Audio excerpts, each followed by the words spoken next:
Bonjour. Au cours des études d'EPA en physiothérapie avancée, j'ai eu l'occasion de faire deux résidences différentes, une en première ligne à l'urgence de l'hôpital Charlemagne et la deuxième en clinique de rhumatologie à l'hôpital Maisonneuve-Rosemont.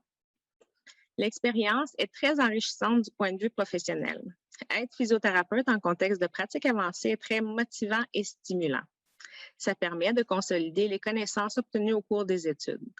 La curiosité, l'analyse réflexive et l'ouverture y sont cultivées afin de comprendre le raisonnement des autres professionnels et les diagnostics différentiels, dans le but bien sûr de s'améliorer, mais principalement de prodiguer les meilleurs soins aux patients de façon sécuritaire. L'esprit critique et la capacité d'analyse sont développés afin de discuter de son point de vue avec l'équipe soignante. Cette collaboration médecin-physiothérapeute est une combinaison intéressante. Les interventions conjointes permettaient aux patients d'avoir plus de conseils sur la gestion de la douleur et de l'activité physique. Le point de vue et les suggestions du physiothérapeute étaient aussi pris en compte dans l'analyse de la situation afin de répondre adéquatement aux différents aspects des besoins du client. Il y a eu beaucoup d'apprentissage au contact des équipes de soins, mais aussi auprès des patients.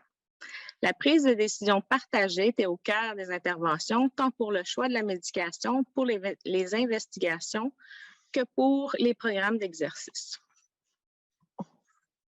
En clinique de rhumatologie, plusieurs usagers se présentaient aussi avec des troubles musculo-squelettiques et l'expertise de physiothérapeute a pu être mise de l'avant en les évaluant et en leur donnant des conseils et un programme d'exercice adapté afin qu'ils amorcent leur réadaptation déjà suite à leur rendez-vous médical. Considérant que l'accès en physiothérapie peut prendre plusieurs mois dans le système public, cette façon de travailler peut permettre de diminuer l'attente pour une consultation en physiothérapie, en plus d'aider fort probablement à éviter la chronicisation de certaines problématiques.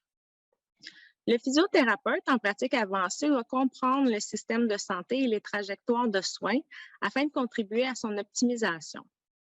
Toujours dans un souci d'accessibilité à de l'information de qualité pour les patients dans des délais raisonnables et en favorisant une meilleure gestion des ressources, un projet de capsule vidéo pour l'autogestion de la spondylarthrite ankylosante pour le patient a été initié à l'hôpital Maisonneuve-Rosemont en collaboration avec l'Université de Montréal.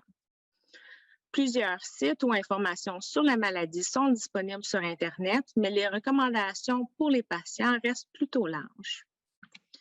Ainsi, les capsules sont destinées aux gens atteints de la spondylarthrite afin qu'ils puissent mieux comprendre la maladie et son évolution, mais surtout pour qu'ils aient des moyens de s'aider avec une série d'exercices adaptés et des conseils sur la gestion de la douleur et de l'activité physique, puisque l'éducation joue un rôle primordial dans le sentiment d'auto-efficacité lors de maladies chroniques. De plus, une combinaison avec les exercices améliore davantage la douleur et la fonction au long cours. Pour ce projet, des groupes de gens atteints ont été questionnés afin d'avoir une meilleure idée de l'information nécessaire à diffuser dans le but de les aider. Plusieurs articles, guides et livres de référence disponibles sur le sujet ont été consultés. Plusieurs experts ont ensuite aidé à la révision du contenu, notamment à l'université, à l'hôpital Maisonneuve-Rosemont, à la Société d'arthrite, ainsi qu'une patiente partenaire. Finalement, le département d'audiovisuel de l'hôpital Maisonneuve-Rosemont a ensuite été mis à contribution afin de produire des capsules de qualité.